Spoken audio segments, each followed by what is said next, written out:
Hello, welcome to my channel. स्वागत है आप सभी के मेरे चैनल में।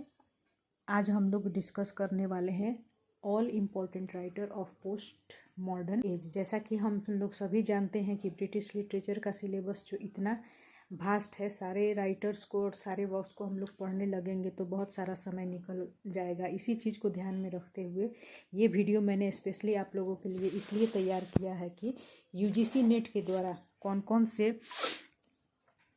एज से सबसे ज़्यादा क्वेश्चन पूछे गए हैं और कौन कौन से ऑथर से सबसे ज़्यादा क्वेश्चन पूछे गए हैं, इसको ध्यान में रखते हुए मैंने ये वीडियो तैयार किया है। तो without wasting our time let's get started.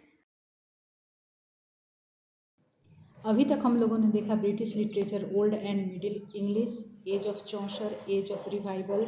उसके बाद हम लोगों ने देखा Elizabethan age, Jacobean and Caroline age. Then after है हमारा civil war and interregnum. Then उसके बाद है हम लोग का रेस्टोरेशन एज, इनलाइटमेंट एज। उसके बाद आता है हम लोग का romantic as, Victorian age, modern age and post modern as. इस सीरीज में हम लोग नीचे से ऊपर की तरफ बढ़ेंगे। सबसे ज़्यादा इम्पॉर्टेंट जो है और सबसे ज़्यादा क्वेश्चन जो पूछा गया है वो है पोस्ट मॉडर्न एज से। पोस्ट मॉडर्न एज के राइटर को मैंने 3 पार्ट में डिवाइड किया है। First novelist, then poets and then dramatist. Post modern age के नॉवलिस्ट जो है, इसमें 8 नॉवलिस्ट जो है ये बहुत इम्पॉर्टेंट है। उनमें से भी सबसे ज़्यादा इम्पॉर्टेंट जो है वो है विलियम गोल्डिंग। उसके बाद दूसरे नंबर पर हैं क्रिस्टोफर इशोरवुड, तीसरे नंबर पर सॉमरसेट मॉगैम, then Kingsley Amis, Peter Ackroyd, Doris Lessing, Ian McEwan और जीनेट विंटरसन।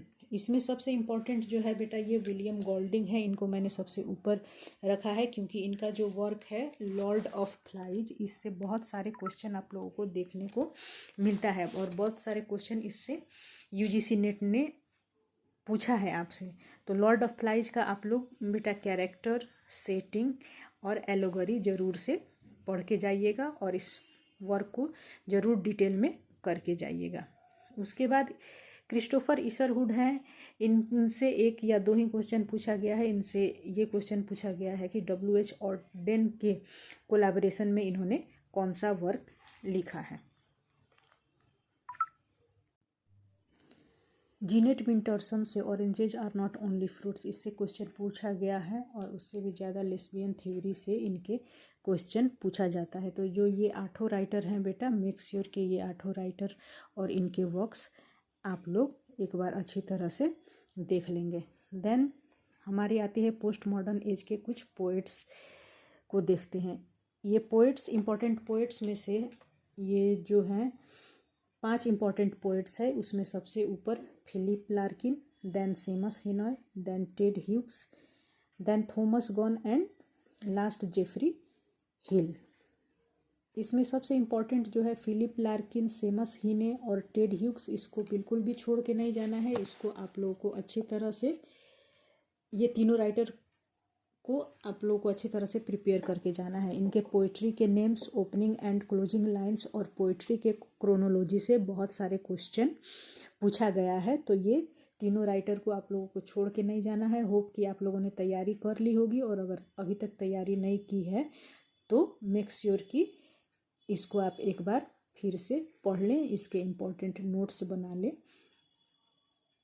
अब हम लोग बात करते हैं पोस्ट मॉडर्न एज के इम्पॉर्टेंट ड्रामेटिस्ट के। इम्पॉर्टेंट ड्रामेटिस्ट के लिस्ट में जो है बेटा वो सबसे पहले हैं हैरोल्ड पिंटर, देन आपके आते हैं Samuel Beckett, then Tom Stoppard. उसके बाद हैं John Osborne, Arnold Wesker, Christopher Fry, Terence Rattigan and Joe Orton. इन सब में जो है बेटा नंबर 1 पर जो है 1, 2, 3 ये बहुत ही ज़्यादा इम्पॉर्टेंट है। ये राइटर को आप लोगों को बिल्कुल भी छोड़ के नहीं जाना है। जैसे हैरोल्ड पिंटर हुए, सैमुअल बीकेट, टॉम स्टॉपर्ड, इनके वर्ष के नाम आप लोगों को ज़रूर याद होने चाहिए, उनके डेट्स, उनके क्रोनोलॉजी, क्योंकि ये राइटर से क्रोनोलॉजी बेस्ड क्वेश्चन भी पूछा जाता है। उसके बाद है सैमुअल बीकेट, इनका कॉमेडी ऑफ मिनैक या फिर थिएटर ऑफ एब्सर्ड्स, इससे आपके क्वेश्चन पूछे गए हैं। और वेटिंग फॉर गोडो, उससे सबसे ज़्यादा क्वेश्चन पूछे गए हैं। तो वेटिंग फॉर गोडो आप लोग ज़रूर से एक बार डिटेल में कर लीजिएगा। उसके बाद है कि ये राइटर्स के वर्क के थीम्स, कैरेक्टर्स और सेटिंग से बहुत सारा क्वेश्चन पूछा गया है, तो इनके सारे वर्क्स को आप लोगों को देख के, पढ़ के, याद करके जाना है। इसके साथ ही हमारे एंग्री यंग मैन ग्रुप के कौन कौन से राइटर हैं, वो सारे राइटर्स का नाम भी एक बार ज़रूर से पढ़ लीजिएगा, क्योंकि इसमें से भी आप लोग का एक क्वेश्चन रहता है। अगर हम लोग हैरोल्ड पिंटर की बात करें तो इनसे अकेले ही 34+ क्वेश्चन अभी तक यूजीसी नेट ने पूछा है, और दूसरे नंबर पर है हमारे सैमुअल बिकेट, जिनसे अभी तक हम लोग को 28+ क्वेश्चन देखने को मिला है। आई होप कि आप लोगों को एक अच्छी खासी लिस्ट सारे पोस्ट मॉडर्न एज के इम्पोर्टेंट राइटर्स की मिल गई होगी, एंड होप कि ये वीडियो आप लोगों को बहुत पसंद आई होगी। आज के लिए बस इतना ही, मिलते हैं फिर नेक्स्ट वीडियो में। Till then don't forget to like, share and subscribe my channel. Thank you.